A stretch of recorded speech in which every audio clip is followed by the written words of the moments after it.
diretso na daw istoryahon o gamiyon ang katauhan na nakikiusap siya sa inyong lahat na iboto diretso ang 10 na senador ng mga Duterte.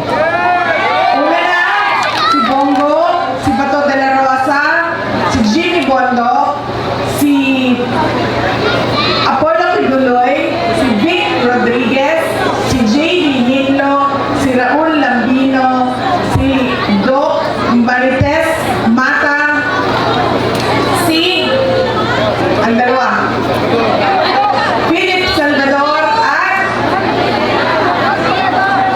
Rodante Marcoleta. Yan ang masaya ako. Yan ang 10 senador na pinapakiusap ni Pangulong Duterte na diretso ang boto. Black voting, straight. Bakit kailangan straight ang boto? Unang-una, pag hinaluan nyo ng ibang grupo o ibang politika, magkakagulo lang.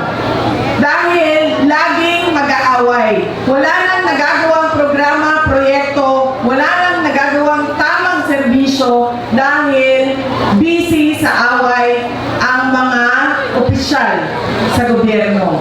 Pangalawa, kapag black voting at sobrang dami ng boto, mahirap siya habulin sa dayaan.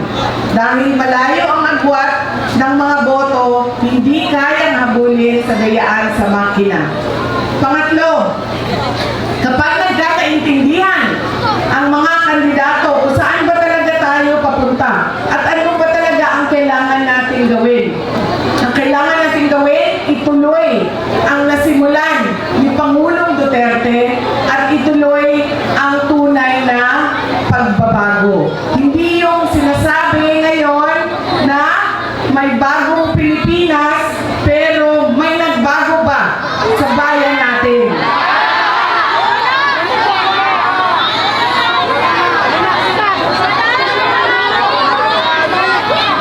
Paulit-ulit lang. Maraming rason, paulit-ulit lang ang kahirapan, paulit-ulit lang din ang pangako. Wala namang nagbago. Lalo pang nagugutom ang mga tao, lalo pang dumadami ang naghihirap. Eleksyon noon, kampanya, 20 pesos per kilo ang bigas, kalimutan tatlong taon. Ngayon, darating na ang eleksyon na naman, merong 20 pesos na kilo per kilo na bigas sa Visayas, pero wala sa Luzon at sa Mindanao. Na para bang hindi kailangan ng mga tiga Luzon at ng Mindanao at taga Mindanao ng 20 pesos per kilo na bigas.